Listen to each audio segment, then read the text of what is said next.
Power of force efficiency. আপনি নিজেকে যত পুশ করবেন আপনার বডি ততই নেবে অ্যান্ড আপনি ততই লোড নিতে পারবেন।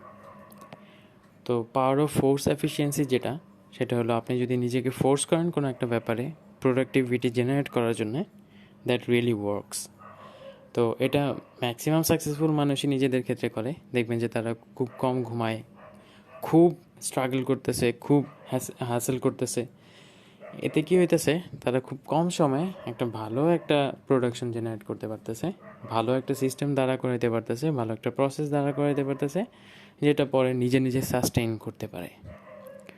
তো আপনি যত নিজেকে ফোকাস করাবেন, যত নিজেকে পুশ করবেন কোনো একটা জিনিস অ্যাচিভ করার জন্য, আপনার মাইন্ড, বডি আর আপনার মেন্টাল স্টেট সবগুলো অ্যালাইন হয়ে যাবে জাস্ট ওই জিনিসটা অ্যাচিভ করার জন্য।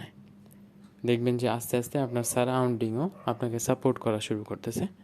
অ্যান্ড যখন আপনার ছোট ছোট অবস্টেকেলগুলো পার হয়ে যায়, যখন আপনি একদম ডিটারমাইন্ড, তখন দেখবেন যে ওই ছোট ছোট অবস্টেকেলগুলো আর তেমন বড় ম্যাটার মনে হইতেছে না, কারণ আপনি অলরেডি ডিটারমাইন্ড যে anything happens, this should go right, তাই না? তো হ্যাঁ, ওভারঅল আপনি যখন এফোর্ট দেওয়া শুরু করবেন অ্যান্ড আপনি নিজেকে ফোর্স করা শুরু করবেন কোনো একটা কিছু অ্যাচিভ করার জন্যে, আপনি নিজেকে বাইন্ডিং দিয়ে দিবেন, টাইম বাইন্ডিং।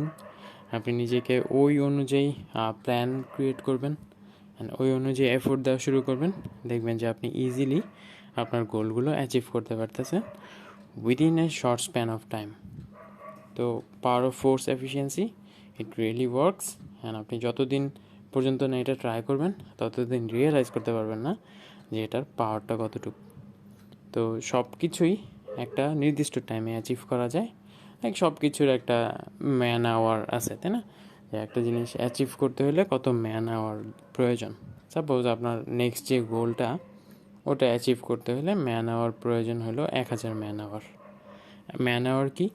সাপোজ আমি দিনে 8 ঘন্টা কাজ করতে পারি, আমার সাথে আমি টিম মেম্বার নিয়ে নিলাম, তাহলে আরও 5 জন, ওরা আরও 8 ঘন্টা করে, আরও 5 ঘন্টা, মানে 5 জন মিলে 8 ঘন্টা করে সময় দিল, 5 8 40।